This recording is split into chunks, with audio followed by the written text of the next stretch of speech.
At exactly 2:17 a.m., Daniel's phone buzzed. He frowned. No one ever texted him at this hour. Still half asleep, he picked up the phone and read the message. Don't open the door tomorrow. That was it. No name, no explanation.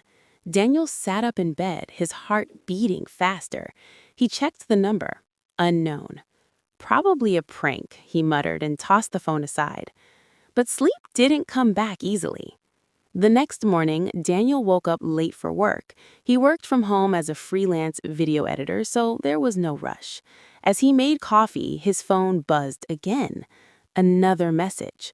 I'm serious. If someone knocks, don't open it. A chill ran down his spine. He typed back, "Who is this?" The message showed seen, but there was no reply. Around noon, Daniel tried to laugh it off. He told himself it was spam or some sick joke.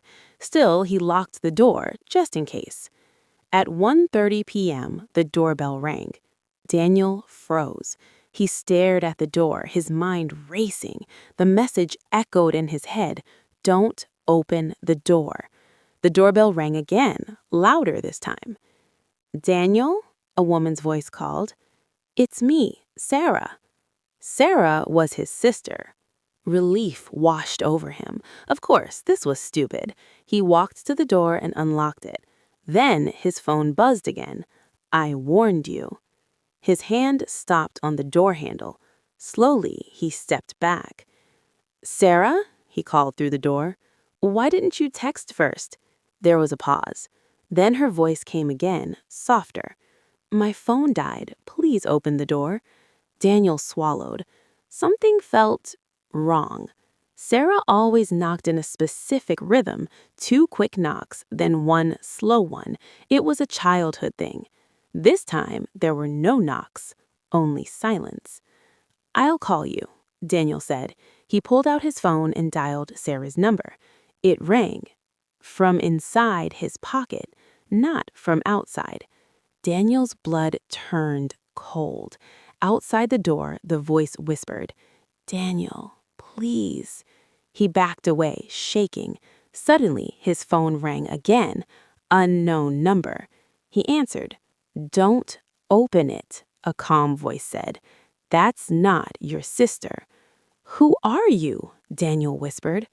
"I'm you," the voice replied. Daniel laughed nervously. "That's not funny." "I'm serious," the voice continued. "I'm you from tomorrow." The line went silent for a second. Then, at 2:17 a.m., you sent yourself the first message. Daniel's mind couldn't keep up. "That thing outside," future Daniel said, "it only copies people you trust. Once you open the door, it replaces them perfectly." Daniel looked at the door. The handle slowly began to turn. "But I locked it," Daniel whispered. Future Daniel's voice cracked. "You did last time, too." The door suddenly stopped moving. Outside, the voice changed. It wasn't Sarah anymore.